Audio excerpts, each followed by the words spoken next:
काला साया।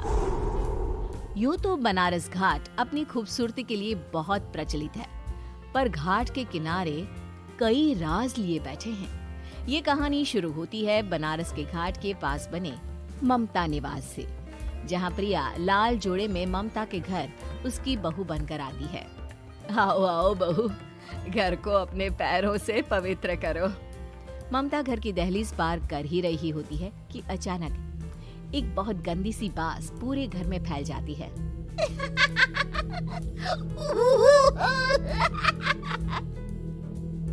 ये बदबू और ये आवाजें, ये कौन हंस रहा है माँ? अब ये पड़ोसी ना हमारे थोड़े अलग से है। कहाँ हम शाकाहारी और ये मांस मच्छी खाने वाले। छोड़, तू ध्यान मत दे और गृह प्रवेश कर। और हाँ बहू, अपनी सास की एक बात हमेशा याद रखना, इन पड़ोसियों से तो कभी बात नहीं करेगी। अच्छे लोग नहीं है ये। अपनी सास की ये बात मानेगी ना बेटा? हाँ माँ, जो आपकी मर्जी, मैं उनसे बात नहीं करूंगी।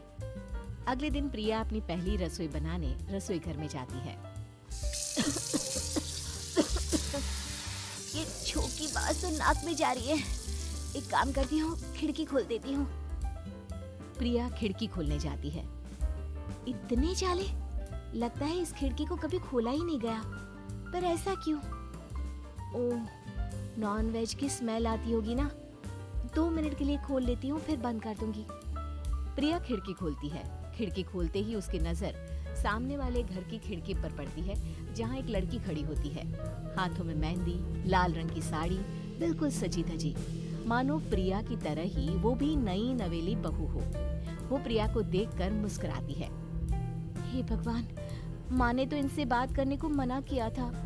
प्रिया फौरन ही खिड़की बंद कर देती है और तवे पर चढ़े रोटी की ओर देखने लगती है, पर वहाँ रोटी न होकर मछली पड़ी होती है। ये क्या? पहली ही रसोई में इतनी बड़ी गलती। हे भगवान, अब मैं क्या करूं? प्रिया बहुत डर जाती है और फौरन रसोई की सफाई करने और फिर सभी के लिए खाना बनाने लग जाती है। जब वो सबको खाना परोसती है, सब तो ठीक है, मैं बेकार में चिंता कर रही थी। हे भगवान, ऐसे ही बस अपनी कृपा बनाए रखना। रात के वक्त जब सब सो रहे होते हैं, तब प्रिया को पायल की आवाज सुनाई देती है, जिससे उसकी आंख खुल जाती है। ये पायल की आवाज कहाँ से आ रही है? प्रिया उठकर उस आवाज के पीछे छत की सीढ़ियों तक जाती है। तभी उसे बच्चे के रोने की आवाज आती है। प्रिया छत पर जाती है तो क्या देखती है? वही लाल साड़ी वाली लड़की अपनी गोद में एक नवजात बच्चे को घुमा घुमा कर सुला रही है। तभी प्रिया की नजर उसके पेट पर पड़ती है। ओह गॉड, ये तो प्रेग्नेंट भी है। सुनिए, बच्चा सो नहीं रहा है क्या? मैं कुछ मदद करूं? नहीं नहीं, आपके घर वालों को अच्छा नहीं लगेगा, मैं संभाल लूंगी। स्नेहा की गोद से बच्चा हाथ मारकर प्रिया की गोद में आने को छटपटाने लगता है। दोनों घर अगल बगल में बने होने के कारण प्रिया उस बच्चे को गोद में ले लेती है। प्रिया के पास आते ही वो सो जाता है। बच्चे का वो स्पर्श रात भर प्रिया भूल नहीं पाती और अगली सुबह वो छत पर कपड़े सुखा रही होती है। तभी उसे एक औरत इशारा करके बुलाती है। स्नेहा कह रही थी बाबू तुम्हारी गोद में आते ही सो गया। मैं गौरी, स्नेहा की माँ हूँ। बहू, घर आना, बाबू को खिला भी लेना। शाम को जब घर पर कोई नहीं रहता, बच्चे से मिलने के लिए प्रिया छिपकर अपनी पड़ोसन के घर चली जाती है और कुछ देर बच्चे को खिलाकर वापस लौट आती है। इसके कुछ दिन बाद ही प्रिया को पता चलता है कि वो माँ बनने वाली है। ममता की खुशी का ठिकाना नहीं रहता।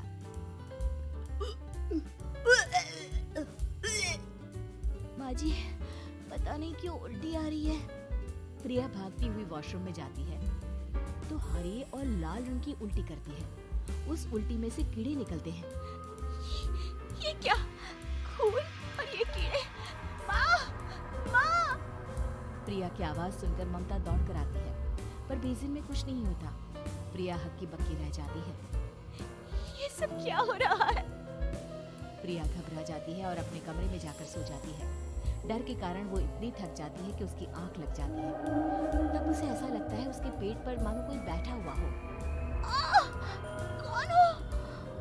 प्रिया के पेट पर एक 5 महीने की बच्ची बैठी हुई थी, जो बुरी तरह जली हुई थी। माँ, तुम ही मुझे लाई ना अपने पेट में।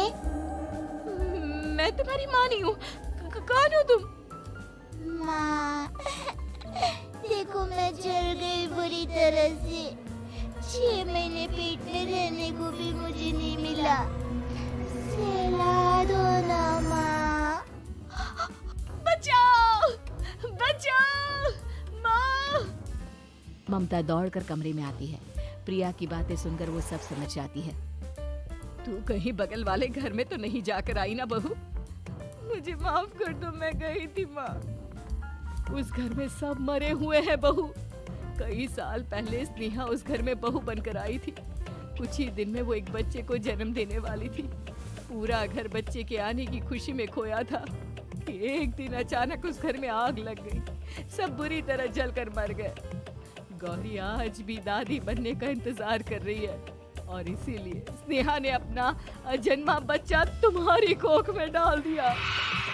ममता ये कह रही होती है कि पीछे से उसके पैरों को एक बच्चा पकड़ लेता है। दादी, दादी। माँ, स्नेहा की गोद में यही बच्चा था। ये बच्चा कौन है फिर? तेरी मौत है। तेरी भी दादी। जिस चीज का ममता को डर था वही हो गया। ममता निवास के ऊपर मौत ने चादर बिछा दी थी।